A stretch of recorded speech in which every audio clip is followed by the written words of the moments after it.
الحمدللہ رب العالمین والصلاة والسلام علی خاتم النبیین اما بعد فاعوذ باللہ من الشیطان الرجیم بسم اللہ الرحمن الرحیم.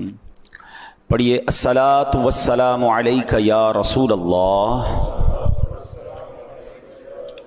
وعلی آلک واصحابک یا حبیب اللہ. الصلاۃ والسلام علیک یا نبی اللہ وعلی آلک واصحابک یا نور اللہ.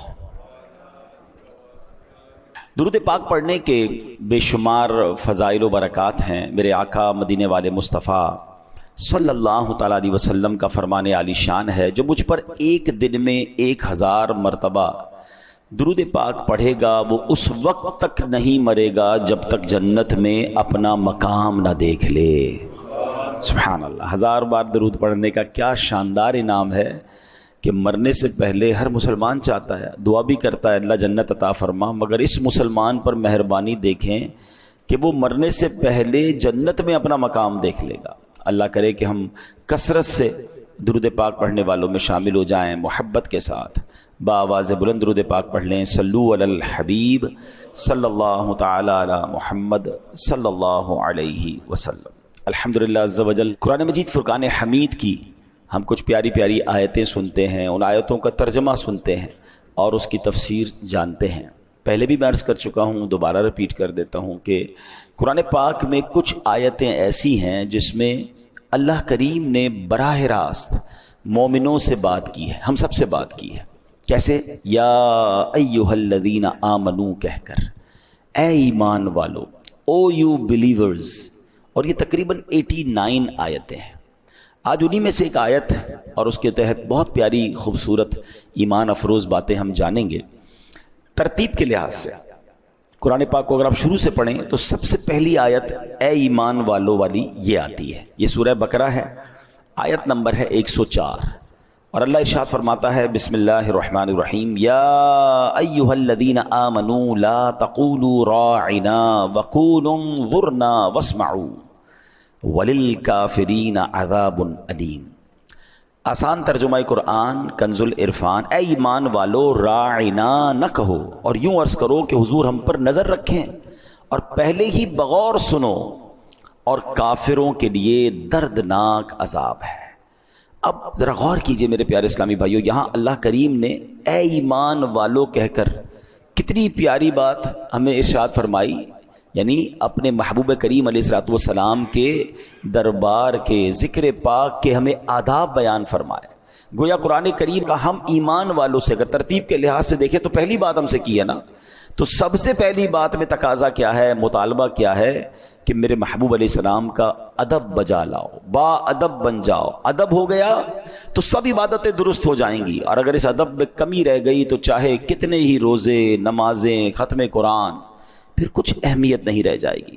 سبحان اللہ. نبی پاک کی شان وہ ہے کہ اس میں ایک بے ادبی کا لفظ ہزاروں سال کی بے ریا عبادت کو تباہ و برباد کر سکتا ہے. فارسی شاعر لکھتے ہیں نا، ادب گاہیست زیر آسماں از عرش نازک تر نفس گم گردہ بی آیت جنیدو با یزیدی جا. کیا ترجمہ ہے اس کا؟ زمین پر نبی پاک علیہ الصلوۃ والسلام کا مقام ادب ہے جس کا تقدس عرش سے زیادہ ہے. حضرت جنید و بایزید جیسے بڑے اولیاء بھی یہاں اونچی سانس نہیں لیتے. یعنی ادب کا مقام یہ ہے. اے میرے پیارے اسلامی، قرآن کس طرح ہمیں نبی پاک کی شان بیان کرتا ہے. ایک پنجابی شاعر لکھتے ہیں، قرآن وچ اللہ نے فرمایا ہو ضائع عمل جاسن. قرآن وچ اللہ نے فرمایا ہو ضائع عمل جاسن، کوئی اچا نہ دم مارے میرے یار دے بوہے دے.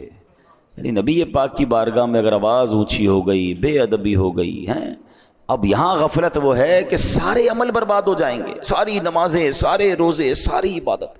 تو اس سے اندازہ ہونا چاہیے کہ نبی پاک کے تعظیم کا کس قدر ہمیں احتیاط کرنی ہے. حکم کیسا ہے؟ ایک اور جگہ قرآن میں رب فرماتا ہے لِتُؤْمِنُوا بِاللَّهِ وَرَسُولِهِ وَتُعَزِّرُوهُ وَتُوَقِّرُوهُ وَتُسَبِّحُوهُ بُكْرَةً وَأَصِيلًا. ترجمہ کیا ہے؟ اے لوگو، تم اللہ اور اس کے رسول پر ایمان لاؤ اور رسول کی تعظیم و توقیر کرو، اور صبح و شام اللہ کی پاکی بولو. اب اس کی ترتیب ذرا سمجھیے گا. اعلیٰ حضرت امام اہل سنت نے کمال اس آیت کی وضاحت کی ہے. اعلیٰ حضرت کہتے ہیں پہلے اللہ نے آیت کے حصے میں کیا فرمایا؟ ایمان لاؤ. ٹھیک ہے. پھر کیا فرمایا؟ وَتُعَزِّرُوهُ وَتُوَقِّرُوهُ، محبوب کی خوب تعظیم و عزت کرو. تیسرے نمبر پر کیا فرمایا؟ وَتُسَبِّحُوهُ بُكْرَةً وَأَصِيلًا، صبح و شام اللہ کی پاکی بولو، یعنی عبادت کرو. اعلیٰ حضرت کہتے ہیں ذرا ترتیب تو دیکھو نا، پہلے ایمان لانے کا کہا ہے، عبادت کا معاملہ تیسرے نمبر پر ہے، درمیان میں کیا فرمایا؟ میرے محبوب کی تعظیم کرنی ہے، توقیر کرنی ہے. تو پتہ چلا کہ نجات کا دار و مدار جو ہے وہ تعظیم رسول پر ہے. ایمان بھی ہے، عبادتیں بھی ہیں. اگر تعظیم رسول نہیں ہے تو عبادت بھی نہیں ہے، ایمان بھی نہیں ہے. یہ بات سمجھنی ہے. اللہ کی سرتاب قدم شان ہے یہ. انسان ہی انسان، وہ انسان ہے یہ. قرآن تو ایمان بتاتا ہے انہیں، اور ایمان یہ کہتا ہے میری جان ہے یہ. ثابت ہوا کہ جملہ فرائض فروع ہیں، اصل الاصول بندگی اس تاجور کی ہے. یہ بات سمجھنی ہے آج ہمیں بیان کے اندر. اچھا، اب یہاں پر اس آیت کا بیک گراؤنڈ کیا تھا کہ راعینا نہ کہو، انظر نہ کہو. بڑا ہی یونیک بیک گراؤنڈ ہے اس کا. مفسرین نے الگ الگ انداز میں لکھا.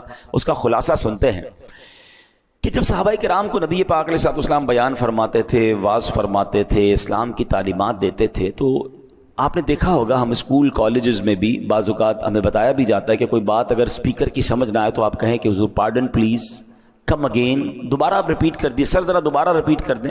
ہم بھی کہتے ہیں کہ ذرا 2 بار سنیں گے تو لکھ لیں گے، نوٹ کر لیں گے. تو صحابہ کرام ایک جملہ کہا کرتے تھے، راعنا یا رسول اللہ صلی اللہ علیہ وسلم، یا رسول اللہ ہماری رعایت فرمائیے. بظاہر تو یہ بڑا پیارا لفظ ہے، رعایت فرمائیے. اچھا، اب نبی پاک علیہ الصلوۃ والسلام کے کلام میں تو کسی قسم کی کمی نہیں تھی.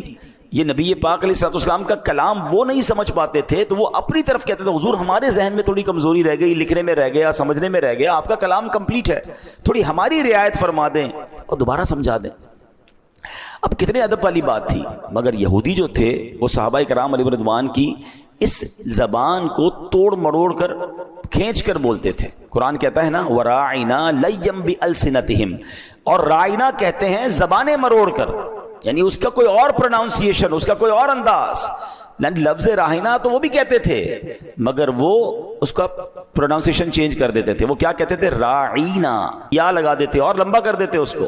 تو راعی کا مطلب ہماری رعایت کیجئے، اور اگر راعی بنا دے کوئی تو اس کا مطلب بنتا ہے چرواہا، یعنی معاذ اللہ وہ بے ادبی کی نیت سے. اچھا، ہوتا یہ تھا کہ ایسا تو نہیں اب تو ماشاءاللہ مسلمان ہی مسلمان ہیں، ہمارے علاقے میں مسلمان ہی رہتے ہیں، مگر اس زمانے میں کیا ہوتا تھا کہ نبی پاک جب صحابہ کو بیان کرتے تو یہودی بھی آ کے بیٹھ جاتے تھے، اور جب وہ صحابہ کہتے راعینا یا رسول اللہ تو وہ معاذ اللہ اس جملے کو بڑا کر کے غلط نیت سے کہتے تھے. اللہ اکبر. اب جب یہودی بدبخت وہ جملہ کہتے تو قرآن نے کیا حکم فرمایا؟ یا ایھا الذین آمنوا لا تقولوا راعینا. ایک صحابی آئے نبی پاک کی بارگاہ میں، کہتے ہیں ان کا دل بڑا افسردہ تھا، کہتے ہیں حضور یہ بدبخت جو ہے وہ یہودی بھی یہ جملہ کہہ کر آپ کی بے ادبی کرتے ہیں. اچھا، وہ ان یہودیوں کی زبان سمجھ گئے. انہوں نے کہا کہ اگر تم نے اب نبی پاک کے بارے میں جملہ کہا میں سر قلم کر دوں گا. تو یہودی کہتے ہیں ہمیں کیوں کہہ رہے ہیں، مسلمان بھی تو کہتے ہیں. یعنی انہوں نے اس کے پیچھے چھپ کر معاذ اللہ وہ بدبختی کرنا چاہیے. تو وہ صحابی افسردہ ہو کر نبی پاک کی بارگاہ میں آئے. اور اللہ اکبر، رب کو کب یہ گوارا ہے کہ جناب نبی پاک کی بارگاہ میں کوئی ایسا لفظ بھی بولا جائے جس کا کوئی غلط استعمال کر سکتا ہے. قرآن میں حکم آتا ہے، ایمان والوں سے کیا کہا جا رہا ہے؟ یا ایھا الذین آمنوا لا تقولوا راعنا، ایمان والو راعنا نہ کہو. اللہ اکبر. اب قرآن نے اس کا آلٹرنیٹ بھی دیا. کمال تو دیکھیں کہ میرے محبوب کی بارگاہ میں یہ لفظ نہیں کہنا. اچھا، کیا کہنا ہے وہ بھی قرآن بتا رہا ہے. فرما وقول انظرنا، اور یوں عرض کرو کہ حضور ہم پر نظر رکھیں ہیں، حضور نظر رکھیں. اللہ اکبر. اور اب واسمعوا، اب آگے سنیں، ادب کا لحاظ دیکھیں اور کیا خوبصورت طریقہ ہے قرآن کا. اور پہلے ہی بغور سنو نا، ہے نبی پاک کے دربار میں ہو تو غور سے سن لو، بار بار کیوں ریپیٹ کروانا ہے؟ میرے محبوب کو پھر تکلیف کیوں دینی ہے؟ پہلے ہی غور سے سن لو. اور اگر ضرورت پڑے تو راعینا نہیں کہنا، کہنا انظرنا، حضور نظر فرمائیے. اللہ اکبر. اب محبوب کو کلام اپنا دہرانے کی زحمت نہ ہو، یہ بھی قرآن بتا رہا ہے. صحابہ کو دربار مصطفیٰ کے آداب بیان کیا جا رہے ہیں، اور لیکن اگلی آیت کا جو حصہ ہے اس میں بھی سبق ہے. اللہ فرماتا ہے وَلِلْكَافِرِينَ عَذَابٌ أَلِيمٌ، اور کافروں کے لیے دردناک عذاب ہے. یعنی تم اس لفظ کو چھوڑ دو، باقی رہے وہ بدبخت گستاخ غیر مسلم، ان کے لیے دردناک عذاب ہے. اللہ اکبر. اب ذرا غور کیجئے میرے پیارے اسلامی بھائیوں، اس بات پر غور فرمائیے جو یہ کہا نا یا ایھا الذین آمنو، اے ایمان والو. اس ایمان والوں میں کیا صرف صحابہ کرام مراد ہے؟ ہم اس کتاب میں شامل نہیں؟ بالکل ہیں. جیسے صحابہ کرام لفظ راعنا استعمال نہیں کر سکتے، آج ہم بھی نہیں کر سکتے. معلوم ہوا کہ یہ آیت کریمہ قیامت تک آنے والے اہل ایمان کے لیے ہے. اور قربان جائیے، اس آیت کریمہ میں حکم کیا دیا گیا؟ وَقُولُ انظُرْنَا، اور یوں عرض کرو حضور ہم پر نظر رکھیں. تو سبحان اللہ، ہمیں محبوب پاک کی بارگاہ میں عرض کرنے کا سلیقہ بھی قرآن نے سکھا دیا. اب سبحان اللہ وہ وظیفے کی طرف نظر دوڑائیں کہ جو ہم پڑھتے ہیں یا رسول اللہ انظر حالنا، یا حبیب اللہ اسمع قولنا، اننی فی بحر ہم مغرق خذ یدی ساحل لنا اشقالنا. ارے یہ تو قرآن حکم دے رہا ہے کہ محبوب کی بارگاہ میں جب بات کرنی ہے تو انظر نہ کہو. اور اس کا ترجمہ کتنا پیارا ہے، اے اللہ پاک کے محبوب ہمارے حالات پر نظر فرمائیے. اے محبوب خدا علیہ الصلوۃ والسلام ہماری عرض سنیے. میں پریشانیوں کے سمندر میں غرق ہوں، میرا گناہوں سے لتھڑا ہاتھ تھام لیجئے اور ہماری مشکلات آسان فرما دیجئے. سبحان اللہ. تو یہ بات ہمیں سمجھ آ رہی ہے کہ نبی پاک کی بارگاہ میں کتنا ادب ریکوائرڈ ہے. اور پھر مسلمانوں کا یہ برسوں سے طریقہ بھی ہے. ایک بڑا ایمان افروز واقعہ کتابوں میں لکھا حضرت علی بن مصطفیٰ عسقلانی رحمت اللہ تعالی علیہ. اچھا، ان کے بارے میں آتا ہے کہ کہتے ہیں ایک بار ہم سمندر میں جا رہے تھے، بحری جہاز میں سفر کر رہے تھے، زبردست طوفان آ گیا. اتنا سخت طوفان تھا کہ ہمیں غرق ہونے کا بہت خطرہ ہو گیا. اب جب بحری جہاز کا اصول یہ کہ جب جہاز ڈوبنے لگتا ہے نا تو پھر اس کا بوجھ اتارا جاتا ہے تاکہ کسی طرح جہاز کا وزن ہلکا ہو جائے. تو لوگوں نے کیا کیا کہ جہاز ہچکولے لے رہا تھا، اپنا سامان اٹھا کر وہ سمندر میں پھینک رہے تھے. جہاز پھر بھی نہ رکے، سارا سامان بھی پھینک دیا مگر جہاز کے ہچکولے ہی ختم نہ ہوں. اب ایک ہی آس تھی. تو کہتے ہیں ہم سب نے مل کر سرکار دو عالم علیہ الصلوۃ والسلام کی بارگاہ میں استغاثہ پیش کرنا شروع کر دیا، حضور کو پکارنا شروع کر دیا. وہ اعلیٰ حضرت لکھتے ہیں نا البحر علا والموج طغا من بے کس و طوفاں ہوش ربا مجدار بے ہوں بگڑی ہے ہوا موری نیا پار لگا جانا. اللہ اکبر. اب فرماتے ایک شخص ہمارے ساتھ اس جہاز پہ تھا، مغرب کا رہنے والا تھا، بڑا نیک تھا. اس نے ہمارے استغاثوں کی جب آواز سنی تو لوگوں کو کہتا پرسکون رہو، میں نے خواب دیکھا ہے، نبی پاک علیہ الصلوۃ والسلام کی زیارت نصیب ہوئی ہے. میں نے عرض کی حضور آپ کے امتی پریشان ہیں، آپ کو پکار رہے ہیں، استغاثہ کر رہے ہیں. میری عرض سن کر نبی پاک علیہ الصلوۃ والسلام نے حضرت صدیق اکبر رضی اللہ تعالیٰ عنہ کی طرف نظر فرمائی اور انہیں جہاز والوں کی مدد کا حکم دیا. کہتے ہیں جب میں نے دیکھا کہ صدیق اکبر سمندر میں داخل ہوئے، جہاز کو پکڑا اور کھینچتے ہوئے خشکی تک لے گئے ہیں، یہ سب میں نے خواب میں دیکھا ہے. علی بن مصطفیٰ رحمۃ اللہ تعالی علیہ فرماتے ہیں انہوں نے اپنا خواب سنایا اور ادھر ہم نے دیکھا طوفان تھمنا شروع ہو گیا، طوفان ختم ہو گیا اور اس کے بعد پورے سفر تک ہمیں کوئی مشکل پیش نہیں آئی. تو یہ بات یقیناً ہے کہ جب نبی پاک کو پکارا جاتا ہے اللہ کی عطا سے، اللہ کے دیے سے وہ آج بھی مدد فرماتے ہیں. تو الحمدللہ یہ لفظ ہمیں قرآن نے دیا ہے، انظرنا، اپنے حبیب سے محبوب سے بات کیسے کرنی ہے. اچھا، اس آیت سے جو ایک اور بات جو امپورٹنٹ ہے، جو ٹاپک ہے میرا، کہ اس آیت سے ایک اور بات سیکھنے کو مل رہی ہے کہ کسی قسم کا بے ادبی والا لفظ بارگاہ رسالت کے لیے استعمال نہیں کرنا. قرآن نے بڑے واضح انداز، دیکھیں نا، راعنا کوئی ناجائز ورڈ نہیں تھا، اس کا معنی ٹھیک تھا، حضور رعایت فرمائیے، لیکن چونکہ لوگ الگ مطلب لے لیتے ہیں تو اب اس ورڈ کو بھی منع کر دیا گیا. اب درست نہیں ہے وہ ورڈ ہمارے لیے. لیکن اس سے پتا چلا کہ کوئی بھی ایسا جملہ، کوئی بھی ایسا انداز، کوئی بھی ایسا طریقہ جس میں ذرہ برابر بھی بے ادبی ہو، ہمیں اس کے قریب بھی نہیں جانا. اور اس میں ایک اور چیز سمجھنی ہے، بے ادبوں کے قریب بھی نہیں جانا، بے ادبی کے قریب بھی نہیں جانا. کچھ لوگ بڑی بے باک گفتگو کرتے ہیں معاذ اللہ نبی پاک کے بارے میں، پیارے آقا کے تبرکات کے بارے میں، نبی پاک کی آل کے بارے میں، پیارے آقا کے صحابہ کے بارے میں، مدینہ منورہ کے بارے میں. نہیں، اگر ان کی زبان جارحانہ ہے، ان کا انداز برا ہے، وہ مخاطب صحیح نہیں کرتے ایسی مبارک چیزوں کو، ہمیں ان کے قریب نہیں بیٹھنا. ایک بات ہمیشہ یاد رکھیے گا، صحبت اثر لاتی ہے. جو بے ادبوں کے ساتھ بیٹھتا ہے اس کی زبان بھی بے ادب ہو جاتی ہے.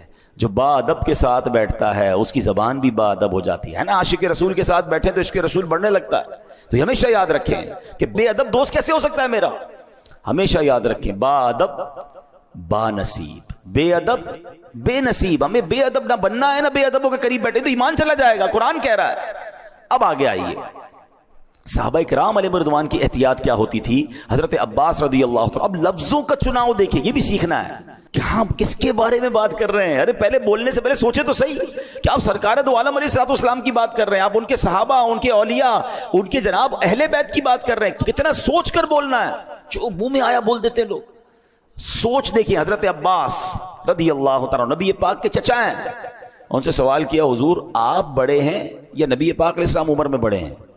Very normal question. ہم سے کوئی بھی پوچھے کہ بھائی آپ بڑے ہیں یا فلاں بڑے، تو ہم کہیں میری عمر زیادہ ہے، میں بڑا ہوں، ٹھیک ہے نا. مگر حضرت ابا ایک تو ہے بھی چچا، ان کا مقام بھی ہے، مگر ادھر بات کیا ہو رہی ہے، رسول پاک علیہ الصلوۃ والسلام عمر میں بڑے ہیں یا آپ بڑے ہیں؟ اب لک ایٹ دا آنسر. حضرت عباس کہتے ہیں ہوا اکبر منی وانا ولدت قبلہ. بڑے تو وہی مجھ سے ہیں، پیدا میں پہلے ہو گیا ہوں. مجھے بتائیں نا یہ کون سی کتاب میں لکھا ہے، یہ کون سی ڈکشنری ہے؟ لوگ کہتے ہیں کبھی کوئی عشق کی بات کرے نا کہ یار آپ مدینے کے لیے ایسا لفظ استعمال کیسے کر رہے ہیں، یہ تو صحابہ نے نہیں کیا. مجھے بتائیں یہ کیسا جواب ہے؟ یہ عشق والا جواب ہے نا کہ بڑے وہی ہیں، پیدا میں پہلے ہو گیا ہوں. آئے ہائے کیا مزے کو مزہ آ گیا نا جملہ سن کر. وہ کہہ دیتے کہ میری عمر زیادہ ہے تو ناجائز نہ ہوتا، کوئی حرام نہیں تھا. کچھ لوگ یہ آتے ہیں لے کر نا کہ یار یہ کون سی مدینے کے ساتھ آپ کا یہ انداز، تو نبی پاک کے بارے میں یہ انداز، یہ تو کہیں نہیں لکھا. لکھا ہے وہ عشق کی کتابوں میں لکھا ہے، وہ عاشقوں کے نصیب میں لکھا ہے. جو تمہارے نصیب میں نہیں لکھا تمہیں پرابلم ہے. دیکھیں ہمیشہ یاد رکھیں، عشق میں، محبت میں، ادب میں آپ ہر چیز کو بک کے حساب سے فالو نہیں کرتے. جس کو جیسا ادب ہے، کوئی مدینے میں چپل نہیں پہنتا وہ اس کا عشق ہے. آپ کیسے کہہ سکتے ہیں کہ تم غلط کر رہے ہو؟ امام مالک ساری زندگی مدینے میں رہے، امام مالک کروڑوں مالکیوں کے پیشوا، پوری زندگی مدینے میں چپل نہیں پہنے. تو آپ کہیں گے صحابہ نے پہنا، امام مالک نے کیوں نہیں پہنا؟ وہ ان کا عشق ہے، وہ ان کا انداز ہے. ہم اس کے لیے کسی کو، ہاں جو یہ کہتا ہے کہ مدینے میں چپل پہننے والا بے ادب ہے، یہ بھی غلط ہے. نہیں، ہر کسی کا الگ ذوق ہے، ہر کسی کا الگ انداز ہے. وہ شاعر کہتا ہے نہ کسی کے رقص پہ طنز کر، نہ کسی کے غم کا مذاق اڑا، جسے چاہے جیسے نواز دیں، یہ مزاج عشق رسول ہے. ایک شخص تھا، بہت بڑی، دیکھیں یہ انداز ہوتے ہیں. آپ کو مکے مدینے آپ جاؤ گے نا، اچھا یہاں بھی ملتے ہیں، کوئی نبی پاک کا نام لے رونے لگ جائے گا، کوئی نعت شریف میں رونے لگ جائے گا، کوئی سرکار علیہ الصلوۃ والسلام کا ذکر کرے گا تو تڑپنے لگ جائے گا، کوئی کسی انداز سے، کوئی کسی انداز سے. سب کے انداز الگ ہوتے ہیں. اس کو انجوائے کیا کریں، ٹونٹ نہ کیا کریں، طنز نہ کیا کریں، عشق والوں کو تکلیف نہ دیا کرو. ایک بادشاہ تھا اور بہت امیر تھا. ظاہر بادشاہ تو بڑا ہی ہوتا ہے. وہ ایک بار نبی پاک کی بارگاہ میں گیا تو پھٹے پرانے اور پیون لگے کپڑے پہن کر. کسی نے کہا تم مدینے آئے ہو، یہ کیسے لباس پہنا ہے؟ کہتا ہے حضور کو دکھانے آیا ہوں، حضور میں کیسا تھا اور آپ نے مجھے بادشاہ بنا دیا. میں اپنی اوقات یاد رکھ کر نبی پاک کی بارگاہ میں. تھوڑے دنوں بعد ایک بادشاہ آیا، اس نے او کرو فر والا، جاہو جلال والا لباس، وی آئی پی جو سٹائل ہوتا ہے بادشاہوں کا. اب ہم جیسا کوئی آدمی ہو کہ یار تمہیں تو بادشاہ والا لباس پہن کے آنا ہی نہیں چاہیے تھا، تمہیں پتہ نہیں ادب کیا ہے. پوچھا کیوں آئے ہو؟ کہتا حضور کو دکھانے آیا ہوں کیا کیا عطا فرما دیا ہے. دونوں ٹھیک ہے نا؟ بات آ رہی ہے سمجھ؟ انما الاعمال بالنیات. کوئی رو رہا ہے وہ ٹھیک کر رہا ہے، کوئی مسکرا رہا ہے مدینے جاتے وہ بھی ٹھیک ہے، اس کو خوشی ہو رہی ہے. ہم کون ہوتے کسی کے دل کو جج کرنے والے؟ ادب کرنا بے ادبی کا جسٹیفیکیشن نہیں ہے. ہاں ادب والوں کو ان کا اپنا اپنا انداز ہے. تو حضرت عباس کا یہ جملہ جو ہے نا، یہ رہتی دنیا کے لیے ایک لرننگ ہے. بڑے تو میرے آقا ہی ہیں، پیدا میں پہلے ہو گیا ہوں. یہ جملہ سکھا رہا ہے کہ سرکار دو عالم علیہ الصلوۃ والسلام کی بارگاہ میں، مکہ مدینے کے بارے میں، ان کی آل کے، ان سے نسبت رکھنے والی ہر چیز کے بارے میں جب بھی کلام کرنا ہوگا تو 100 بار سوچ کر کے کہاں بات، کیونکہ یہ وہ جگہ ہے جہاں ذرا سی بے ادبی اعمال برباد کر دے گی. اللہ اکبر. اسی طرح میرے پیارے اسلامی بھائیوں، اب نبی پاک علیہ السلام سے صحابہ پتہ ہے کیسے بات سٹارٹ کرتے تھے؟ What is the way to start talking? Start کیسے ہوتی تھی پتہ ہے؟ فدا کا امی و ابی یا رسول اللہ، حضور ہمارے ماں باپ آپ پر قربان. بات شروع کرنے سے پہلے یہ انداز تھا صحابہ کرام کا کہ حضور ہمارے ماں باپ آپ پر، پھر بات آگے سٹارٹ ہوتی تھی. چلے میں لگے ہاتھوں ایک مشورہ بھی دے دیتا ہوں، اللہ مجھے اخلاص عطا فرمائے. اب کبھی مدینے جائیں نا، اللہ بار بار آپ کو مکہ مدینے کی حاضری عطا فرمائے. ظاہر ہے جب جاتے ہیں تو بارگاہ رسالت میں سلام بھی کرتے ہیں، کچھ باتیں بھی بتاتے ہیں، کچھ دل کے حالات بھی بتاتے ہیں، کچھ عرضی بھی کرتے ہیں نا. مدینے جائیں تو نبی پاک سے عرض کرنے سے پہلے یہ کہا کریں فدا کا امی و ابی یا رسول اللہ، حضور میرے ماں باپ آپ پر قربان، پھر بات شروع کیا کریں آئے ہائے، اور حضور سے یہ کہا کریں حضور میں تو نکما ہوں، آپ کے صحابہ کا انداز اپنا رہا ہوں، یہی مدینہ تھا، یہی صحابہ تھے، آپ سے بات شروع کرنے سے پہلے ایسے ہی کہا کرتے تھے، میں نکما آیا تو بڑے دور سے ہوں، دنیا میں بھی 1400 سال بعد آیا ہوں، آپ کا زمانہ نہیں دیکھا حضور، مگر آپ کے پیاروں کا انداز اختیار کر کے آپ سے عرض کر رہا ہوں فدا کا امی و ابی یا رسول اللہ۔ کیا معلوم ہماری طرف توجہ اٹھ جائے، ہمارا بیڑا پار ہو جائے گا۔ تو یہ بڑے کرم کے ہیں فیصلے، یہ بڑے نصیب کی بات ہے۔ ابھی بھی ہو سکتا ہے کچھ لوگوں کو یہ باتیں نہ سمجھ آ رہی ہوں کہ پتہ نہیں یہ کیا جناب دین کو مشکل بنا دیا ہے۔ ارے مجھے بتاؤ صحابہ کی بات مانوں یا تمہاری بات مانوں؟ جن صحابہ نے میرے آقا کے ساتھ وقت گزارا ہے میں ان کا انداز دیکھوں یا میں آپ لوگوں کی باتیں سنوں؟ آپ کو اچھا نہیں لگتا، یہ آپ کا پرابلم ہے، ہم عشق کے بندے ہیں، کیوں بات بڑھائی ہے۔ ہاں جب نبی پاک سے محبت کی ہے تو کی ہے، زمانے کو برا لگتا ہے تو لگ جائے۔ فدا کا امی و ابی یا رسول اللہ، ہمارے ماں باپ رسول پاک پر قربان۔ اللہ ہمیں سچا عاشق رسول بنا دے، اللہ نبی پاک کی یاد میں رونا عطا فرمائے، پیارے آقا کے عشق میں تڑپنا عطا فرمائے۔ میرا قرآن مجھے سکھا رہا ہے، ابھی تو آگے سنو نا، اللہ کریم قرآن مجید فرقان حمید میں کیا ارشاد فرماتا ہے کہ پیارے آقا علیہ الصلوۃ والسلام سے بات کیسے کرنی ہے۔ لا تجعلوا دعاء الرسول بینکم کدعاء بعضکم بعضا، اے لوگو رسول کے پکارنے کو آپس میں ایسا نہ بنا لو جیسے تم سے کوئی دوسرے کو پکارتا ہے۔ آج جس طرح ہم آپس میں بات کرتے ہیں ایسے رسول پاک سے بات نہیں کر سکتے۔ سبحان اللہ۔ اب یہاں ایک اور شرعی مسئلہ بھی سن لیں، نبی پاک علیہ السلام کا نام محمد صلی اللہ علیہ وسلم بار بار لیجئے، دل میں سکون اور قرار پیدا ہوتا ہے، اس میں کوئی حرج نہیں، مگر یا محمد کہنا علماء کہتے ہیں یہ ناجائز ہے، کیونکہ یہاں ندا ہے۔ اللہ کے حبیب کو آپ ڈائریکٹ نام لے کے کیسے پکار سکتے ہیں؟ ارے میری آپ کی کیا اوقات ہے؟ اللہ نے قرآن میں کئی جگہوں پر نبیوں کے نام لیے، کہیں اللہ کریم نے یا آدم یا نوح یا ابراہیم یا موسیٰ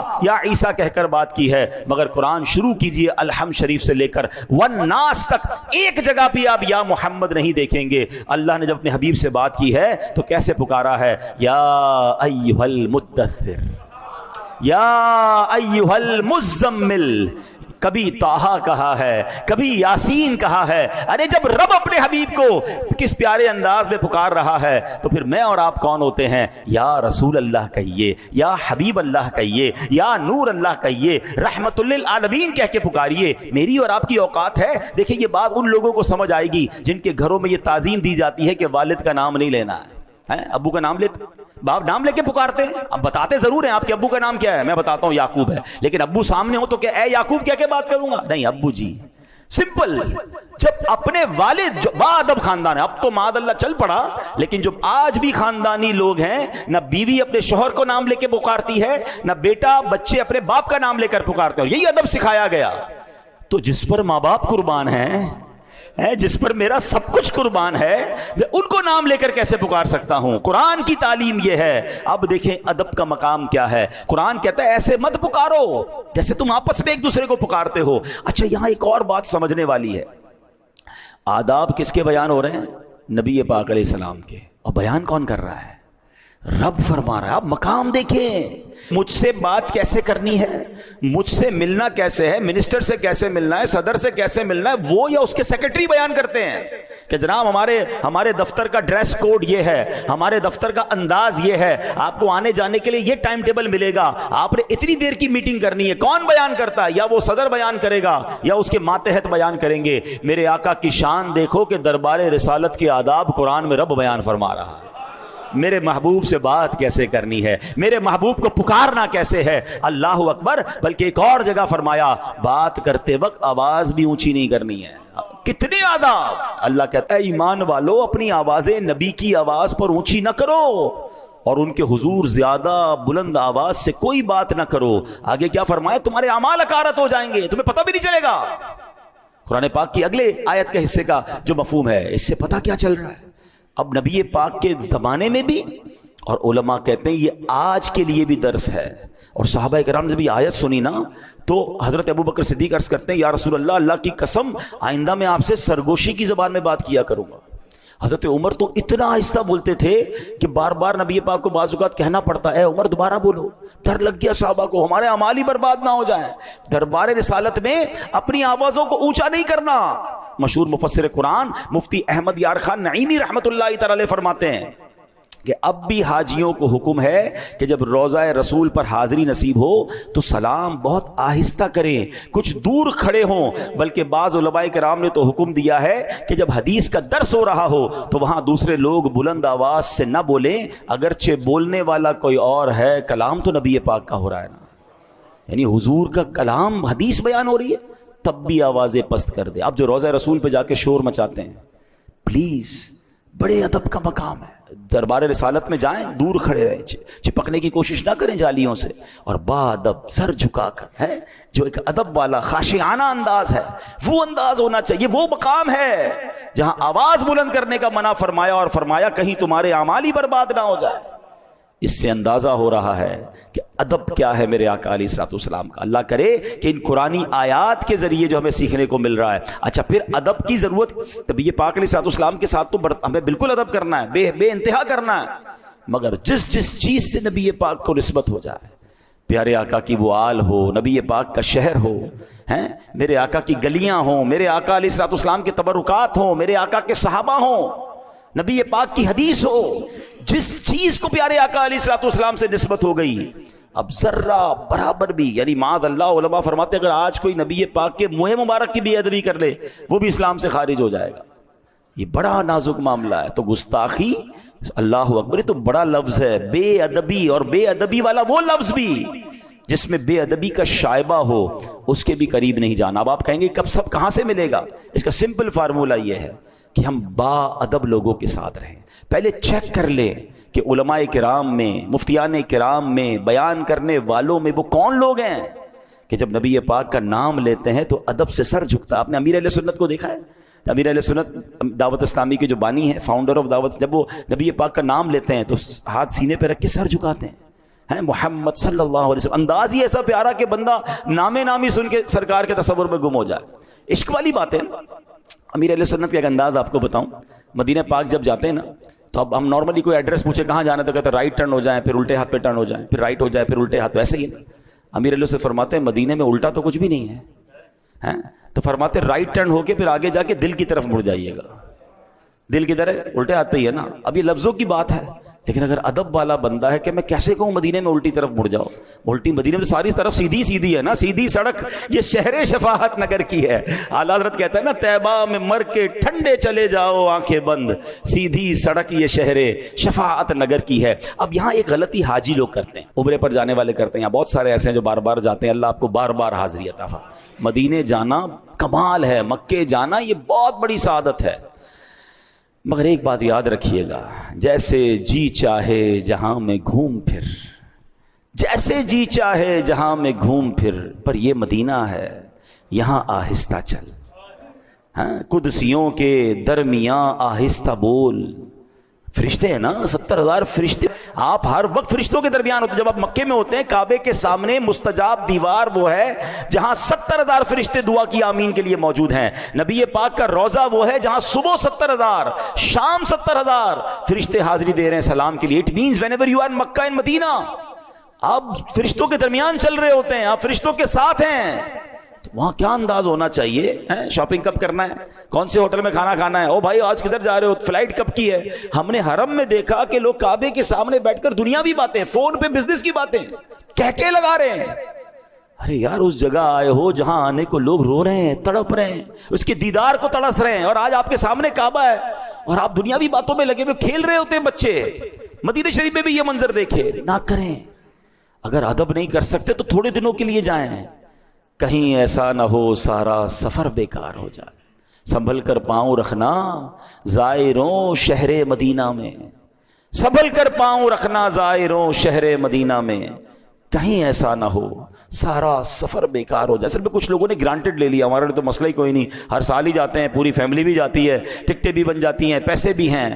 ہاں ایسا نہ ہو کہ جا تو رہے ہو مگر اگر وہاں کی قدر نہ کی۔ یاد رکھیں جس نعمت کی قدر نہیں کی جاتی نا وہ نعمت چھین لی جاتی ہے۔ ہاں اور اگر آپ مکے مدینے جا رہے ہیں تو خدا کے واسطے ادب کریں، احتیاط کریں، عبادت کریں، ایک ایک لمحے کو کیش کریں. ہمیں نہیں پتا اگلی بار جا سکیں گے کہ نہیں جا سکیں گے. اپنے ہر حاضری کو زندگی کی آخری حاضری سمجھیں اور وہاں جا کر سبحان اللہ وہ دور یاد کریں جب صحابہ سرگوشیوں والے انداز میں بات کر رہے ہیں، جب صحابہ کرام نبی پاک کا ایسا ادب کر رہے ہیں کہ سر جھکا کر پیارے آقا کے فرامین سن رہے ہیں. مدینہ تو وہی ہے نا. بہت پہلے ایک بزرگ نے ایک بات کہی تھی جو ادھر جا کے لگ گئی. وہ کہتے ہیں کہ تمہیں پتہ ہے کہاں آئے ہو؟ 1450 سال پہلے آ جاتے تو صحابی بن جاتے. یہ ایسا جملہ میں نے سنا کہ جس کو کہتے ہیں نا رونگٹے کھڑے ہو جاتے ہیں. یہی تو ہوتا تھا. 1450 سال پہلے لوگ آتے تھے، ایمان قبول کر لیتے تھے، یا ایمان والے ہی ہوتے تھے اور نبی پاک کا دیدار کرتے تھے، صحبت اٹھاتے تھے، ایمان پر خاتمہ ہوتا. صحابی کا مرتبہ، صحابی کا مرتبہ کیا ہے؟ دنیا کا کوئی ولی، کوئی کتب، کوئی ابدال کسی صحابی کے مرتبے کو نہیں پہنچ سکتا. اور صحابہ کو یہ شرف کیوں ملا؟ عبادت سے نہیں. ہاں یاد رکھیے گا، ایک ہی وجہ ہے کہ دیدار مصطفیٰ کیا تھا، یا جلوہ مصطفیٰ یا نبی پاک کی صحبت اٹھائی. تو مدینے جا رہے ہو نا، یہ وہی مدینہ ہے جہاں 1450 سال پہلے کوئی آتا تھا تو صحابی بن جاتا تھا. مدینہ تو وہی ہے نا. آقا تو موجود ہیں، ٹھیک ہے ہم صحابی نہیں ہیں، بن بھی نہیں سکتے، مگر ان کی نگاہ عنایت تو لے سکتے ہیں. کس قدر مقدس جگہ ہے. تو جو حاجی اور عمرے پہ جانے والے غلطی کرتے ہیں، بالخصوص وہ میں بیان کر دوں کہ اب جب وہاں جاتے ہیں نا، کیونکہ نارملی سفر ہوتا ہے، ایک بات یاد رکھیں، سفر کو عذاب کا ٹکڑا کہا گیا. سفر میں آپ 5 اسٹار 7 اسٹار ہوٹل بھی لے لیں تو نہ گھر جیسا کھانا ملے گا، نہ گھر جیسا آرام ملے گا، نہ گھر جیسی نیند ملے گی. اچھا وہاں رش بھی ہوتا ہے، گرمی بھی بعض اوقات ہوتی ہے، تھک بھی جاتے ہیں آپ، چڑچڑے بھی ہو جاتے ہیں. مگر وہاں کیا کہتے ہیں؟ یار مزہ نہیں آ رہا، کھانا اچھا نہیں ہے، یار رش بہت ہے، دل نہیں لگ رہا، یار یہاں کا نظام ٹھیک نہیں ہے.